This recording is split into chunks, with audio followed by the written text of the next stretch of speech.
Chokli PHC. Okay Reena ശരി 16-ാം വാർഡില്. Okay.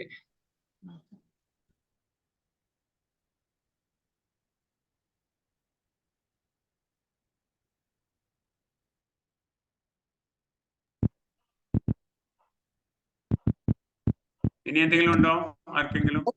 ഒരു സംശയമുണ്ട്. പിന്നെ ഇടക്കാലത്ത് നമ്മളോട് പറഞ്ഞത് ഈ ക്ലോറിൻ ചെയ്യുമ്പോൾ കലക്കി കഴിഞ്ഞു കഴിഞ്ഞാൽ അത് ഊറുന്നവരെ നിക്കണ്ട, ഓൺ ദ സ്പോട്ടിൽ തന്നെ ചെയ്യാന്നല്ലേ പറഞ്ഞിട്ടുള്ളത്? ഓക്കെ, എന്താണെന്ന് വെച്ചാൽ അതിനകത്ത് രണ്ട് കാര്യങ്ങളാണ് ഉള്ളത്. ഇപ്പം പിന്നെ ഇങ്ങനെ കലക്കി കഴിഞ്ഞ ഉടനെ ചെയ്യുന്നതുകൊണ്ട് വേറെ അപകടമൊന്നുമില്ല.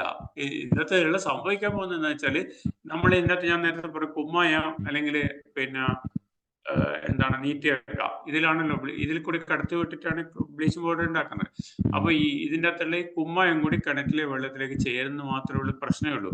അങ്ങനെ ചേർന്നാലുള്ള അപകടം എന്താണെന്ന് വെച്ചാൽ കിണറിലെ വെള്ളത്തിന്റെ ഹാർഡ്നെസ്, അതിന്റെ കാഠിന്യം എന്ന് പറയും, കാഠിന്യം കൂടും. അപ്പൊ അങ്ങനെ കാഠിന്യം കൂടിയാലും വേറെ വലിയ അപകടങ്ങളും സംഭവിക്കാൻ പോകുന്നില്ല, വളരെ ചെറിയ രീതിയിൽ കാഠിന്യം കൂടുള്ളൂ. പക്ഷെ നമ്മൾ ഈ വാഷിങ്ങിന് നമ്മൾ പിന്നെ തുണികളൊക്കെ കഴുകാൻ വേണ്ടിയിട്ട് സോപ്പ് ഉപയോഗിക്കുമ്പോൾ എന്ന് പറഞ്ഞാൽ കൂടുതൽ സോപ്പ് ഉപയോഗിക്കേണ്ടി വരും.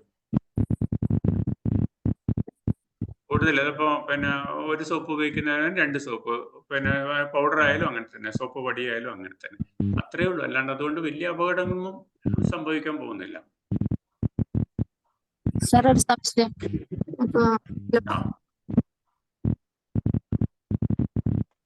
പറഞ്ഞോളൂ. അതെ, പിന്നെ ചില വീടുകളിൽ പോയിട്ടാകുമ്പോ പിന്നെ മുടി കൊഴിഞ്ഞു പോകുന്നുണ്ട്, അതുകൊണ്ട് ചില വീടിന്ന് സമ്മതിക്കുന്നില്ല.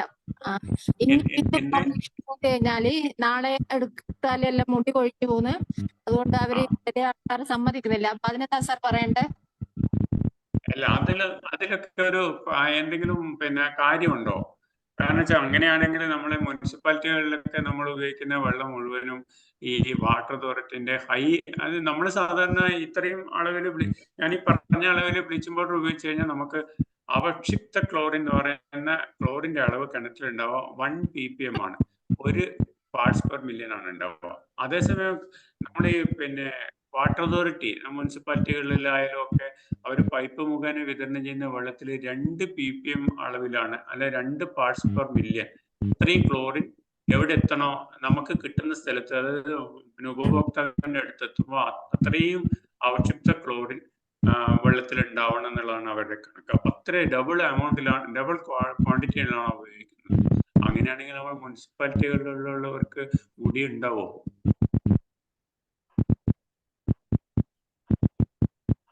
അതൊക്കെ എനിക്ക് തോന്നുന്നത് ഇത് ഒഴിവാക്കാൻ വേണ്ടിയിട്ട് ആൾക്കാർ പറയുന്ന ചില ന്യായങ്ങളാണ്. അതിൽ വലിയ സയന്റിഫിക് ആയിട്ടുള്ള എന്തെങ്കിലും കാര്യങ്ങളുണ്ടോ എന്നുള്ളത് നമുക്ക് അന്വേഷിക്കണം. അങ്ങനെ ഇല്ലെന്നാണ് എന്റെ ധാരണ. സാറ് പറയൂ, സച്ചിൻ സാറ് പറയൂ. ഇല്ല, ആ രീതിയിൽ ഈ പറഞ്ഞ തന്നെ അതിനകത്ത് മുടി കൊഴിയുന്ന ഒരു പ്രശ്നമൊന്നും അതിനകത്ത് വരേണ്ടതല്ല.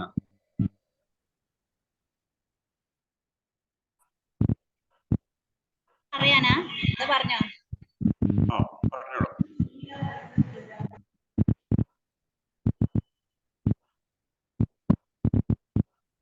ഇനിയും ആരെങ്കിലും ഉണ്ടോ?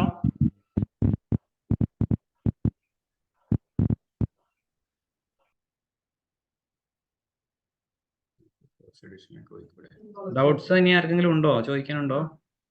ഹലോ സാർ, WNCയിലെ ആശാ വർക്കറാണ് ഷീജ. സാർ, നമ്മള് പിന്നെ കിണറില്ലാത്ത വീട്ടില് കുഴൽ കിണറില് നമ്മള് അത് ടാങ്കിൽ ടാബ്ലറ്റ് അല്ലേ ഇത് യൂസ് ചെയ്യുക? അപ്പൊ അത് എങ്ങനെയാന്ന് അതിന്റെ അളവ് അതെങ്ങനെയാ പറഞ്ഞു കൊടുക്കുക കുഴൽ കിണറില്? ടാബ്ലറ്റ് നിങ്ങൾക്ക് ഉണ്ടോ? നിങ്ങൾക്ക് ലഭ്യമാണോ ക്ലോറിൻ ടാബ്ലറ്റ്? അല്ല സാർ, ഇല്ല ഇല്ല ഇല്ല. അപ്പൊ സാധാരണ ഇതിൽ ക്ലോറിൻ ടാബ്ലറ്റ് എന്ന് പറഞ്ഞാൽ അത് ഉണ്ടാക്കുന്ന കമ്പനിക്കാരുണ്ട്, പല കമ്പനിക്കാരുണ്ട്. അപ്പൊ അവരെത്രയാണോ പിന്നെ അതിൽ നിർദ്ദേശിക്കുന്ന ആ അളവിൽ ഉപയോഗിക്കാൻ വേണ്ടി, സാധാരണ അതിൽ ഒരു 1000 ലിറ്റർ വെള്ളത്തിന് 25 ഗ്രാമിന്റെ പിന്നെ ടാബ്ലറ്റ് ഉണ്ട്. അതുപോലെ തന്നെ പിന്നെ ഓരോ അളവിൽ 100 പിന്നെ ലിറ്റർ വെള്ളം ക്ലോറിനേറ്റ് ചെയ്യാൻ വേണ്ടിയിട്ട് ഇത്ര ഗ്രാം, 10 ഗ്രാമിന്റെ ടാബ്ലറ്റ്, അങ്ങനെ ഓരോ അളവിൽ കിട്ടാനുണ്ട്. അപ്പൊ അത് എങ്ങനെയാണ് ഉപയോഗിക്കേണ്ടത് എന്നുള്ളത് അവരെ നിർദ്ദേശം. ഇപ്പൊ നമ്മളിപ്പോ ആരോഗ്യവകുപ്പ് മുഖേന തരുന്ന സാധനമാണെങ്കിൽ നമ്മൾ എന്തെങ്കിലും ആവശ്യമായിട്ടുള്ള നിർദ്ദേശം കൊടുക്കും. നമ്മൾ വാങ്ങിക്കുന്ന മാനുഫാക്ചേഴ്സ് എത്രയാണോ നിർദ്ദേശിച്ചത് ആ നിർദ്ദേശമായിരിക്കും നമ്മൾ PSCകൾക്ക് കൊടുക്കുക, നിങ്ങൾക്കും തരിക. അപ്പോൾ ആ നിർദ്ദേശത്തിനനുസരിച്ച് പ്രവർത്തിക്കാന്നേ നമുക്ക് പറയാൻ കഴിയും. അതിൻ്റെ അകത്തുള്ള ക്ലോറിൻ കണ്ടന്റ് എത്രയാണോ അതിനനുസരിച്ചാണ് എത്ര അളവ് വെള്ളത്തിൽ അത് ഉപയോഗിക്കണം എന്ന് പറയാം സാധാരണ ഇതിൽ. അപ്പോൾ അതിന് ആ ഗുളികക്കനുസരിച്ചിരിക്കും, ക്ലോറിൻ ഗുളികക്കനുസരിച്ചിരിക്കും കേട്ടോ. Okay, thank you sir.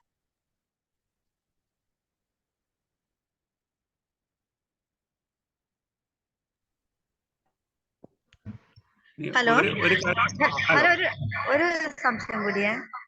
ആ എലയോട്ടിയെന്നാണ്. ഈ ആല ഉപയോഗിക്കുന്നുണ്ട്, ചിലവർ ആല ഉപയോഗിക്കുമ്പോൾ ക്ലോറിനേഷൻ ചെയ്യണ്ടെന്ന് പറയുന്നുണ്ട്. ഈ ആലും ക്ലോറിനേഷനും തമ്മിൽ ഇല്ല, ശരിക്കും പറഞ്ഞാൽ ആലെന്ന് പറയുന്നത്, ആലം യഥാർത്ഥത്തില് നമ്മൾ ഈ മാലിന്യങ്ങളൊക്കെ, കിണറ്റിലെ വെള്ളത്തിലുള്ള മാലിന്യങ്ങളൊക്കെ അല്ലെങ്കിൽ വെള്ളത്തിലുള്ള മാലിന്യങ്ങളൊക്കെ സെഡിമെന്റ് ചെയ്യാൻ വേണ്ടിയിട്ട് ഉപയോഗിക്കുന്നതാണ്. അതൊന്ന് അടിയാൻ വേണ്ടിയിട്ട്, താഴത്തേക്ക് അടിയാൻ വേണ്ടിയിട്ട്. യാതൊരു കാരണവശാലും നമ്മൾ കിണറ്റിലെ വെള്ളത്തിൽ ഉപയോഗിക്കരുത്, അതിന്റെ ആവശ്യമില്ല. സാധാരണ ഇതിൽ അത് ഉപയോഗിക്കുന്ന എവിടെയാന്ന് പറയുന്നത്, നമ്മുടെ ഈ വാട്ടർ അതോറിറ്റിന്റെ ട്രീറ്റ്മെന്റ് പ്ലാന്റുകളില്ലേ, കുടിവെള്ളം വിതരണം ചെയ്യുന്ന പ്ലാന്റുകളുണ്ടാവും, വലിയ തോതിൽ പിന്നെ ട്രീറ്റ് ചെയ്യുന്ന പ്ലാന്റുകളുണ്ടാവും. കുടിവെള്ളത്തിന് പിന്നെ ഈ എന്താണ് പുഴകളിലൊക്കെയുള്ള വെള്ളം അടിച്ചിട്ടാണല്ലോ നമ്മളത് കുടിവെള്ളമായിട്ട് വിതരണം ചെയ്യുന്നത്. അപ്പോൾ ആ സമയത്ത് ഇതിൻ്റെ അകത്തുള്ള മാലിന്യങ്ങൾ, ഖരമാലിന്യങ്ങളൊക്കെ, ചെറിയ മാലിന്യങ്ങളൊക്കെ ഉണ്ടാവും. അതൊക്കെ ഒന്ന് താഴത്തേക്ക് അടിയാൻ വേണ്ടിയിട്ട് നമ്മൾ ആലം ഉപയോഗിക്കുന്നത്. ആലം നമ്മൾ കിണറ്റിൽ ഉപയോഗിക്കരുത് കേട്ടോ, അതിന് ആവശ്യമില്ല. അതുകൊണ്ട് നമുക്ക് അണുനശീകരണം നടക്കുകയും ചെയ്യില്ല, അത് വെറുതെ ചെയ്യുന്നതാണ്, ഒരു കാര്യമില്ല.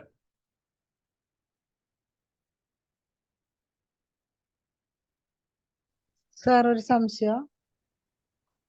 ഹലോ പറഞ്ഞോളൂ. സാർ, കുഴൽക്കിണർ തുറന്നിട്ട് വെള്ളം കാണുന്നുണ്ട്, അപ്പൊ അതിലിട്ട് കൊടുക്കാൻ പറ്റിയ ടാബ്ലറ്റ്? ഈ കുഴൽക്കിണറിൽ എത്രമാത്രം വെള്ളം എന്നുള്ളത് നമുക്കൊന്ന് അസസ് ചെയ്യാൻ ബുദ്ധിമുട്ടായിരിക്കും. ആഴത്തില് അത് കൃത്യമായിട്ട് അസസ് ചെയ്യാൻ പറ്റുമെങ്കിൽ നമുക്കതിന് ഇടുന്നതിന് ഒഴിക്കുന്നതിന് പ്രശ്നമൊന്നുമില്ല. പക്ഷെ എന്നാലും അത് എല്ലാ ഭാഗത്തുനിന്നും അതിന്റെ ഒരു ആക്ഷൻ എത്തൂല. ഞാൻ നേരത്തെ പറഞ്ഞല്ലോ, കിണറ്റിലാവുമ്പോൾ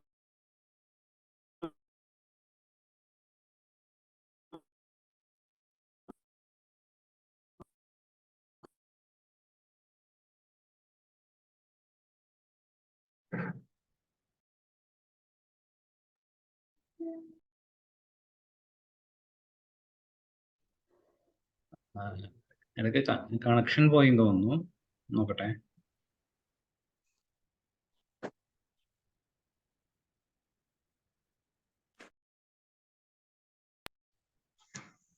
ഹലോ സാർ. ഹലോ, പറഞ്ഞോളൂ.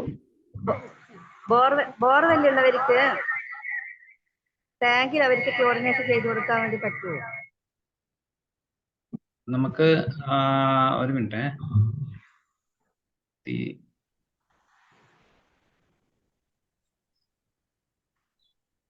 HS കണക്ഷൻ പോയതാണ്, അവർക്ക് ക്ലോറിൻ ടാബ്ലറ്റ് കൊടുക്കാലോ.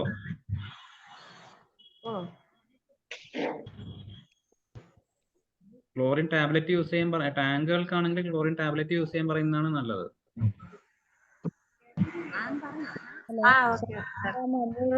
500 ലിറ്റർ ദിവസം ഉപയോഗിക്കുന്ന ടാങ്ക് ആയിരിക്കുമല്ലോ, അപ്പൊ ദിവസം ചെയ്യേണ്ടി വരും. Hello sir. ഒരു മിനിറ്റ്, HS ലൈൻ കിട്ടിയോ?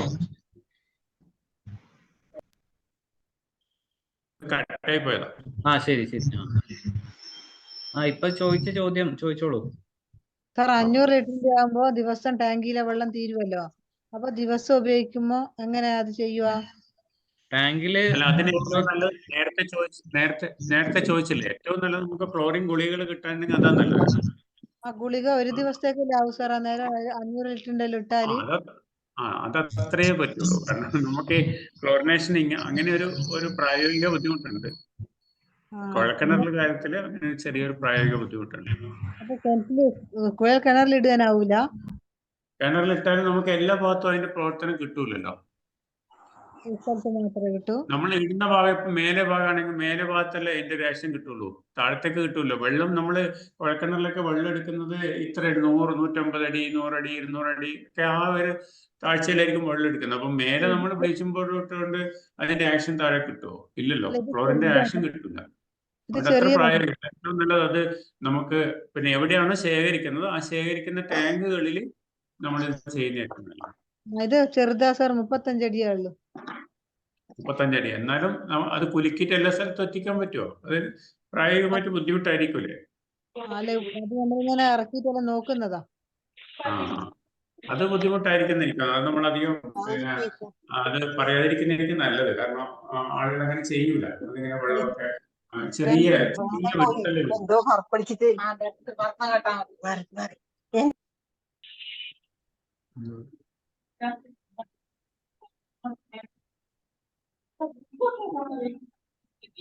ഇനി വേറെ ക്ലിയർ ആയോ? ഞാനിപ്പോ പറഞ്ഞത് ക്ലിയർ ആയോ? റീനയാണോ? ആരാ ചോദിച്ചത്? പ്രസന്ന അല്ലേ? ഓക്കെ. അല്ല, ഇപ്പൊ ഞാൻ പറഞ്ഞത് ക്ലിയർ ആയോ? Hello sir. ഹലോ, പറഞ്ഞോളൂ. മലപ്പുറം FHCയിലെ ആശമാറാന്നേ. പറഞ്ഞോളൂ. പിന്നെ ഈ പൊതു കിണറില്ലേ സാറേ? പൊതു കിണർ. അതില് എത്ര ദിവസം കൂടുമ്പാന്ന് ക്ലോറിനേഷൻ ചെയ്യണ്ടേ? അതിലിപ്പോ പിന്നെ പൊതുകിണറ് അതിന്റെ ഒരു ശുചിത്വ നിലവാരം നോക്കാം. പിന്നെ എല്ലാ ആൾക്കാരും സെപ്പറേറ്റ് തൊട്ടിയും ബക്കറ്റും വെള്ളവും ഒക്കെ വരാൻ വേണ്ടി ഉപയോഗിക്കുന്നത് സെപ്പറേറ്റ് തൊട്ടിയൊക്കെ ആണെങ്കിൽ നമ്മൾ കണ്ടിന്യൂസ് ആയിട്ട് ചെയ്യുന്നതായിരിക്കും നല്ലത്. ഞാൻ ഈ പറഞ്ഞ പോലെ 2 ആഴ്ചയിൽ ഒരിക്കൽ ചെയ്യുന്നതായിരിക്കും നല്ലത്. അതെല്ലാം നല്ല ശുചിത്വ ബോധത്തോടു കൂടിയാണ് ആ കിണറിനെ എല്ലാവരും കൈകാര്യം ചെയ്യുന്നതെങ്കിൽ ഞാൻ നേരത്തെ പറഞ്ഞ പോലെ ചെയ്താൽ രോഗാണു പാർശ്വവാദികൾ ഭീഷണിയൊന്നും ഇല്ലെങ്കിൽ ഞാൻ നേരത്തെ പറഞ്ഞ പോലെ വർഷത്തിൽ 2 തവണയെങ്കിലും മിനിമം ചെയ്യുക. Thank you sir. Okay, thank you. ഇനി ആരെങ്കിലും ഉണ്ടോ?